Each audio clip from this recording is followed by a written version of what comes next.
Hey everybody, welcome to American Small Business Institute. I'm Aaron Konzelman, and today we are here with Stephen Semple. How are you? I'm great, thanks. Awesome. So now you were just saying this great phrase on the way down of things are not what they seem. Yeah, and where I started realizing this was, I had a meeting with a client. They're in the mattress business, and they're going on and on about how, one of the challenges in their industry is, no one's buying mattresses in a retail store any longer. Casper's taking over, and these other companies are taking over, and consumers just don't want to buy mattresses anymore in a retail store. And then I'm walking. I live just outside of Toronto, and I was down in Toronto. I'm walking through one of the shopping centers in Toronto, and I see a Casper store. Oh, like a Casper retail store. Yeah. Oh, and the other thing that's interesting about Casper is one of the big advertising campaigns they did was wrapping buses. Oh, yeah. So this whole thing of, well, no, it's all online advertising. Yeah, Casper does online advertising, but Casper in Toronto was wrapping buses and opening stores in retail locations. Wow. Yeah. And then what was even crazier than that is I hear from all these customers talking about how, I want to reach millennials, and so we've got to advertise on YouTube and Instagram and go where they are. And so this was around Christmas time, and I'm driving down, and Amazon is running this recruiting ad, and they're recruiting ad for people for Christmas. Who are they trying to attract? They're trying to attract millennials, right? Yeah, of course. Extra work at Christmas time. Where are they advertising? The radio. Right, but yeah, no millennial listens to the radio, but Amazon, who I think know a thing or two, are advertising a recruiting ad on the radio, which completely defies everything that's being said about about radio. Yeah. Kijiji, where are they advertising today? On the television. Oh my gosh. Yeah. Gigi's on television. Amazon's on the radio. Casper's got retail stores. Tesla retail stores. Like, they've taken instead of having these traditional automotive locations, they put it in a shopping mall. Little Tesla stores in shopping malls. So I listen to all this stuff and all these people making decisions based on, this is the way it's done, this is what's going on, and yet I look out there and I go, well, wait a minute. Amazon, Kijiji, Tesla, Casper, they're actually doing a lot of traditional stuff. Do you know who one of the biggest direct mail advertisers are in the United States today? Give a guess. Direct mail, old-fashioned direct mail, put a little thing in, little offer, and mail it out to businesses. Probably auto companies, automobile. Yeah, they're big. But one of the biggest in the world today is Google. What? Yeah, Google. That's what I was going to say. Yeah. Google. Google has this massive direct mail campaign where they send out this little free coupon for you to try AdWords. Wow. I've never heard of that. But, direct mail doesn't work anymore. Right, no. Yeah, because what does Google know? That's what I was... What does Google know? Yeah. Yeah, they know nothing, right?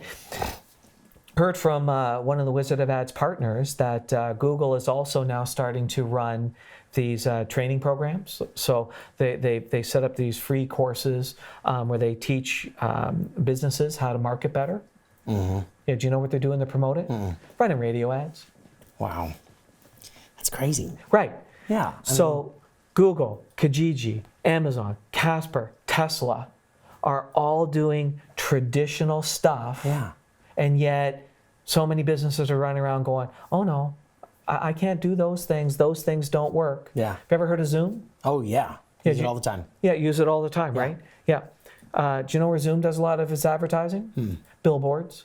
What? Yeah, there's Zoom billboards all around Toronto. So it's like, it seems like a takeaway for a lot of business owners is really just don't get suckered by the sage advice of all these people who go, oh, this is just how we do it. This is how it's done. Right. This is how you should advertise and this and that and the other. Because if these huge companies are not doing what that image says and they're advertising in these tried and true methods out here, then there's something to that. Yeah.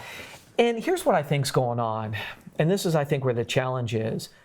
Advertising online has changed so dramatically in the last 5 years.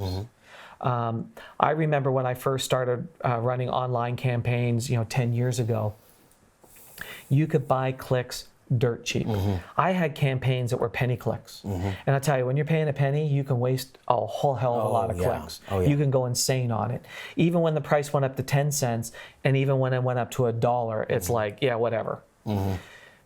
That has disappeared. Advertising online has become terribly expensive. And if you look at a lot of the campaigns that people are showing as being, look how hugely successful it was. If that campaign was 5 years ago, it probably doesn't work today. Interesting. Okay.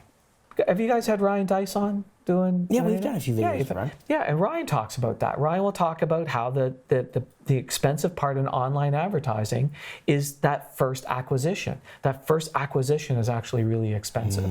And so as the price of advertising online has gone up, and as the competition for that has gone up, and as it becomes noisier and more crowded, things like billboards and radio start making a huge amount of sense, because there's often not as much competition for those eyeballs and the ears and the time and the intention of the consumer. So what would be if you could offer a piece of advice or a way to view this idea to business owners, saying, hey, do this? What would you say to them looking at this issue of trying to decide, well, do we just follow what everybody else is doing, or should we look deeper? And people haven't changed. So this whole idea, people don't listen to the radio anymore, people don't look at billboards anymore. People haven't changed. People are the same.